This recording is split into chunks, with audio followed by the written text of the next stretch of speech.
बात करते हैं दो ऐसी कंपनियों की जो शायद आपकी लाइफ में डेली यूज़ आती होंगी, इटर्नल और स्विगी। दोनों में आज शानदार तेज़ी है और दरअसल मनी कंट्रोल पर एक खबर छपी कि जेप्टो ने अपना इशू टाल दिया है। और ध्यान रखिएगा, पहले बात होती थी कि जब जेप्टो था उसकी वजह से एक बड़ा स्ट्रॉन्ग कंपटीशन आने वाला है, लेकिन जेप्टो ने अपना आईपीओ क्यों टाला, मनी कंट्रोल की जो खबर आ रही है उसके हिसाब से ये समझते हैं। और इसका फ़ायदा इन दो कंपनियों को कैसे मिलेगा ये मिताली से समझते हैं। Mitali, good afternoon. Good afternoon. तो जो जेप्टो का आईपीओ था उसकी वैल्यूएशन बताई जा रही थी करीबन 800 मिलियन से 1 बिलियन डॉलर्स के करीब।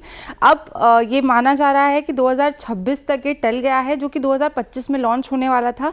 इस डील के पीछे काफ़ी रीज़न सामने आ रहे हैं। फाइनेंशियल फ्रंट पर तो है ही, लेकिन ऑपरेशनल फ्रंट पर रिसेंटली काफ़ी इशूज़ सामने आए। हाल ही में मुंबई के धारावी स्टोर पर इनका छापा पड़ा है, जिसमें फूड सेफ्टी स्टैंडर्ड्स का उल्लंघन मिला और उसके बाद स्टोर का लाइसेंस भी रद्द कर दिया गया था। कंपनी की फाइनेंशियल हेल्थ फिलहाल आईपीओ के लायक नहीं है, ऐसा सोर्सेज बता रहे हैं। कैश बर्न भी काफ़ी हाई लग रहा है, लगभग 6 से 7 करोड़ डॉलर्स पर मंथ का यहाँ पे कैश बर्न नजर आ रहा है। Q4 के रिजल्ट्स की बात करें तो वो भी उम्मीद से नीचे ही रहे, जो उनके रेवेन्यू और कॉस्ट टारगेट से वो मिस करते हुए नजर आए। इसके अलावा कंपनी का जो सैलरी बिल है वो काफ़ी हाई अमाउंट पर है, करीबन 100 करोड़ पर मंथ का सैलरी बिल का यहाँ पे एक फिगर सामने आया है। ऑपरेशनल फ्रंट पे वापस आऊँ तो वहाँ पे हैदराबाद में हुए डिलीवरी पार्टनर्स के साथ जो मुद्दा था वो भी काफ़ी लाइमलाइट में रहा। इसके अलावा दिल्ली एनसीआर में कंपनी के काफ़ी स्टोर्स भी बंद होते नजर आए। इसके अलावा सोर्सेज का कहना है कि प्रमोटर को वैल्यूएशन कंसर्न्स भी नजर आ रहे हैं। उन्होंने कोट किया था कि स्विगी का जो वैल्यूएशन है वो 18 बिलियन डॉलर्स का था जब वो आईपीओ लॉन्च हुआ था, जो अब घिर के 10.5 बिलियन डॉलर्स पे आ गया है। तो मार्केट सेंटिमेंट्स भी थोड़ा बहुत परेशान करे, जिसके कारण आईपीओ को अभी डिले किया गया है। इस पूरे सिनेरियो का जो फायदा है वो इटर्नल और स्विगी को मिलता हुआ नजर आ सकता है। अब जब जेप्टो टेम्परेली बाहर हो गया है तो इंस्टीट्यूशनल इन्वेस्टर्स के पास सिर्फ 2 ही ऑप्शंस होंगे, जिसका मतलब है कि उन पर ज़्यादा फोकस और ज़्यादा फंडिंग की एक्सपेक्टेशन होगी। इसके अलावा जो जेप्टो के स्टोर्स बंद हुए और जो डिलीवरी पार्टनर्स के साथ यहाँ पे क्राइसिस हुए हैं, उसकी वजह से इटर्नल और स्विगी अपना मार्केट शेयर आसानी से बढ़ा पाएंगे। शायद यही वजह है कि दोनों ही स्टॉक्स आज काफ़ी ग्रीन में दिख रहे हैं। तारिक, शुक्रिया इस पूरी बातचीत के लिए और इस आई थिंक घटनाक्रम को समझाने के लिए। अनुज, इटर्नल अभी 2 रोज़ पहले वो मॉर्गन स्टैनली की रिपोर्ट भी थी, वो काफ़ी ओवरवेट हुई, उन्होंने जाहिर किया था 300 ऊपर के लक्ष्य दिए। बट जेप्टो का ये आईपीओ डेफर क्या एक ब्रीदिंग स्पेस देगा इन दोनों ही कंपनियों को इस वक्त, और मतलब स्पेशली इन मार्केट्स, और अप्रोच क्या रखनी चाहिए इटर्नल और स्विगी पे, दोनों पे?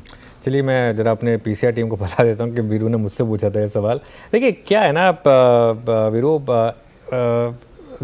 2 दिन पहले भी मैंने इटर्नल को बिग स्टॉक्स में लिया था, आपको याद होगा, और लगातार 5-6 दिन से ये बिग स्टॉक्स में था। इसमें रैली की शुरुआत उसी दिन हो गई थी जब फुटसी और वो एमएससीआई वाला जो रीबैलेंसिंग था, उसके बाद स्टॉक ने पूरी की पूरी सप्लाई एब्जॉर्ब कर ली थी। ये तब वहीं पर क्लियर हो गया था कि ये चलना चाहिए।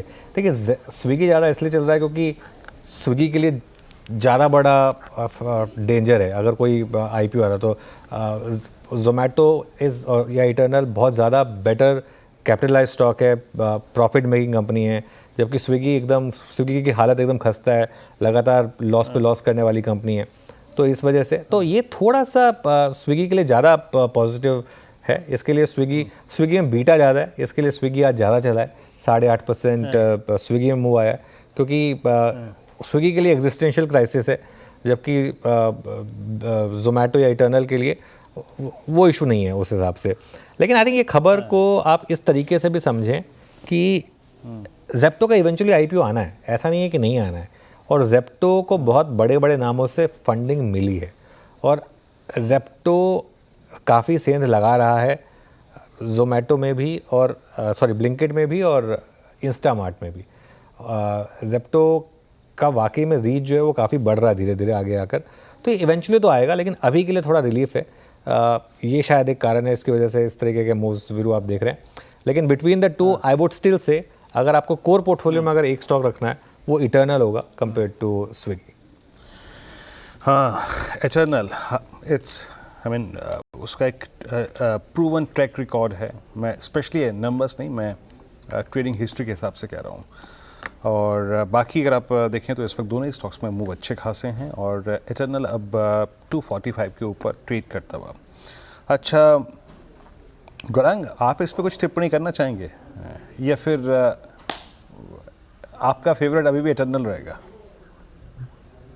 मेरे ख्याल से हमारा भी एक इतिहास रहा है, हमारे और आपकी चर्चा जोमेटो और इटर्नल को लेकर के आईपीओ के पहले, आईपीओ होने के पश्चात और मौजूदा हालात में इटर्नल यानी कि जोमेटो पर ही हमारी फंडामेंटल टीम की खरीदारी की राय है। और मैं बिल्कुल मानता हूं, और हमने पहले भी चर्चा की है वीरेंद्र, कि कंपटीशन इसमें बढ़ने वाला है, इसमें कोई दो राय नहीं है।